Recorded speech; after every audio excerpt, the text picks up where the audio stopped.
है, आप सब जानते हैं कि 2017-18 से लेकर 2021 के बीच की इसमें सारे जो ऑडिट्स हैं वो उस समय के दौरान जो भी घटनाएं हुई हैं उसको इसमें चर्चा में आई है।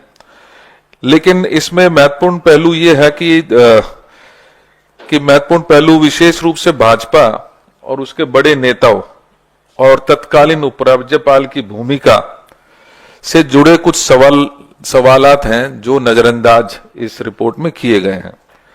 प्रमुख इसमें अनसुलझे जो प्रश्न है उसमें 1 वर्ष के भीतर 3 आबकारी निदेशकों को बदलने का निर्णय क्यों और किसने लिया।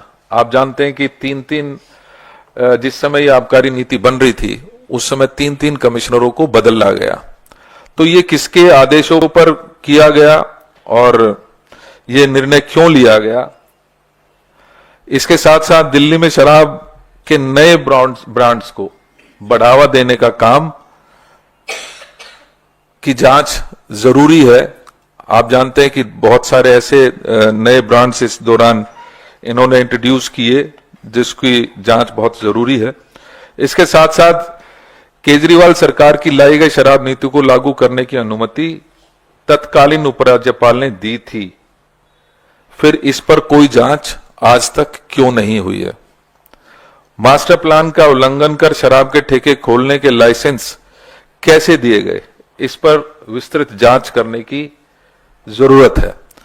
हम और आप जानते हैं कि जहां ये शराब नीति आम आदमी पार्टी सरकार द्वारा लाई गई, वहीं जो शराब के ठेके खोले गए वो पूरी दिल्ली में खोले गए और उसमें कुछ ऐसे स्थान भी थे जो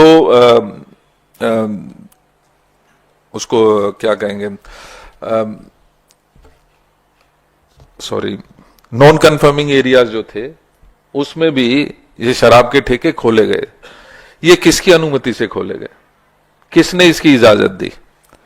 हम और आप जानते हैं कि कॉरपोरेशन की इजाजत के बिना ये शराब के ठेके नहीं खोले जा सकते थे और तत्कालीन भारतीय जनता पार्टी का राज उस समय कॉरपोरेशन में होता था। लेकिन भारतीय जनता पार्टी ने ना सिर्फ इनको खोलने की इजाजत दी बल्कि उनको नॉन कन्फर्मिंग एरियाज में भी खोलने की इजाजत उस समय के जो कॉरपोरेशन में सरकार होती थी उसमें इसको इजाजत दी गई थी।